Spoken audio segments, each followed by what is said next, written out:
Hello and welcome back. In this lesson I'm going to show you how to paint these oak leaves in watercolor in just a few simple steps. This is another quick and easy watercolor painting, but it's also a good example to explain when and how to use wet on wet versus wet on dry painting techniques. Many of you are familiar with these two techniques, but here's a quick reminder.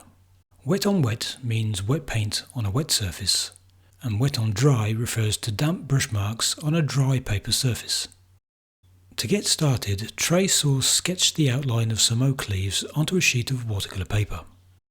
An outline is all you need, but you might find it useful to include some guidelines for the veins on each leaf. There's a ready-made version of this sketch outline available on my Patreon site. And you'll also find exclusive bonus materials such as the full-length video and all the reference material for completing this painting on my Patreon. I'll list everything in the description below. When you finish the sketch, tape the sheet onto a flat board. But before I started painting, I used masking fluid to paint over the veins in the middle of each leaf shape.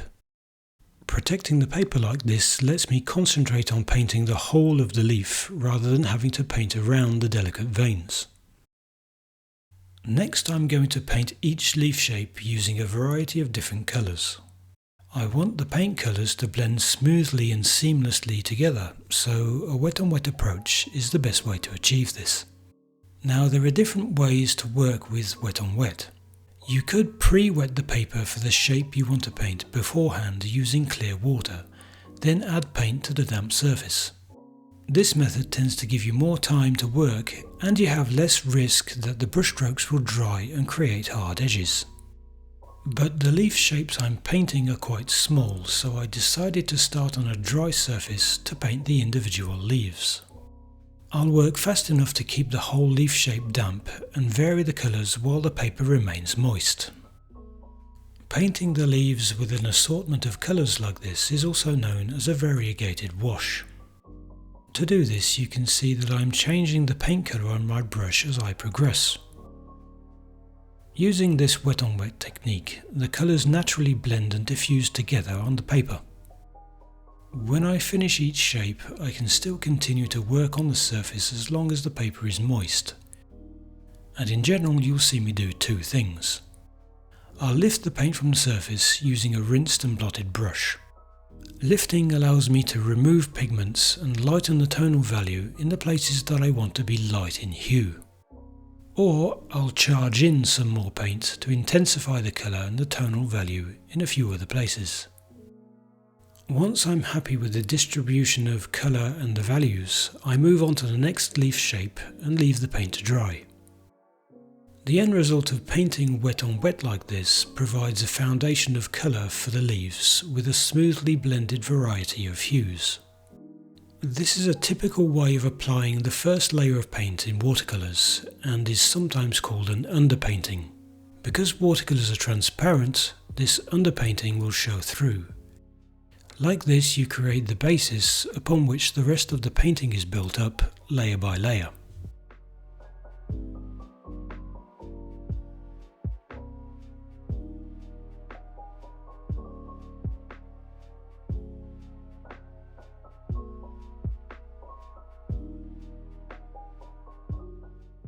Make sure the paint is completely dry, then remove the masking fluid using something like a kneaded eraser or a rubber cement pickup tool. Now that the first foundation layer has been created using wet on wet, I'm going to apply the next layer using a wet on dry technique. This new layer is where I start adding textures to the leaves. These are just random looking dots and irregular shapes using a fine-tipped brush. The brush marks used to make this pattern of textures all have a distinct edge. I'm not blending out. The pattern of shapes have hard, crisp-looking edges. A wet on dry technique is best adapted for painting this way. Wet on dry is perfect for controlling edge detail. You can add brush marks a little at a time and build up intricate details gradually without worrying about the colours bleeding into one another. With wet on dry, you have more precision and control over the application of pigment because, unlike wet on wet, where the paper must stay consistently wet. With a wet on dry technique, you can allow the paper to dry between brushstrokes. This gives you more time to paint without worrying so much about drying times. The beauty of wet on dry also lies in the ability to layer colours and create depth. This is essentially what watercolour artists call a glazing technique. I can add multiple glazes of transparent pigments to intensify certain areas or create subtle shifts in hue. This layering technique is especially effective for building up the rich, complex colours found in natural subjects like these leaves. I'm using my reference image as a rough guide to paint these details, mostly by adding details to the outer edges of the leaf shapes and the spaces in between and along the veins of each leaf. Then I added some random dots of texture over the top. I'll let you watch the painting process while I finish adding these details.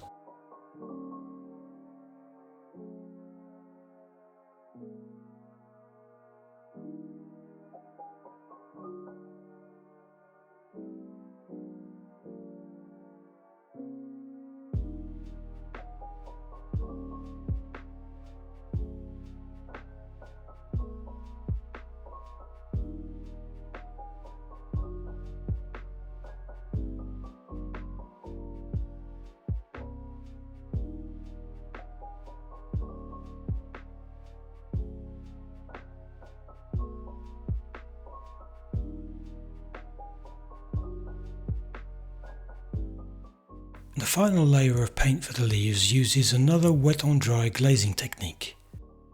All I did here was increase the intensity of the colour around the veins of the leaves. Focusing on the veins adds more contrast and allows me to accentuate the natural structure of the foliage, making a more visually interesting texture. I was also trying to create a sense of three-dimensionality to the leaves.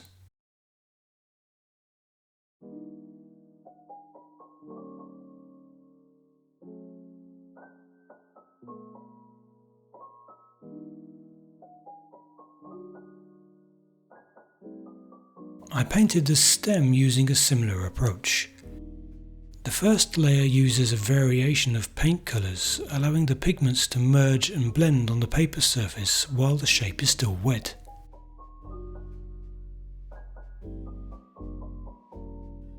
Then I go over the top of the dry paint to add some finer details. Remember, the translucent nature of watercolours allows the underlying layers to subtly influence the final appearance when painting with a glazing technique. Notice also that the 3 layers of paint built up using wet on wet then wet on dry techniques naturally progress from big shapes to smaller details. All that's left to do now is add some shadows. To paint the shadow shapes, I used a similar method to the first wet on wet layer. I painted each shadow using a very diluted mix of Payne's grey. But before the wash of paint had time to dry, I charged in some warmer brown and green pigments near the edges of the leaves. This creates a more natural looking appearance for the shadows. By colouring the shadows with a similar hue to the leaves, you can create an effect of bounced light, just as you tend to see in real life.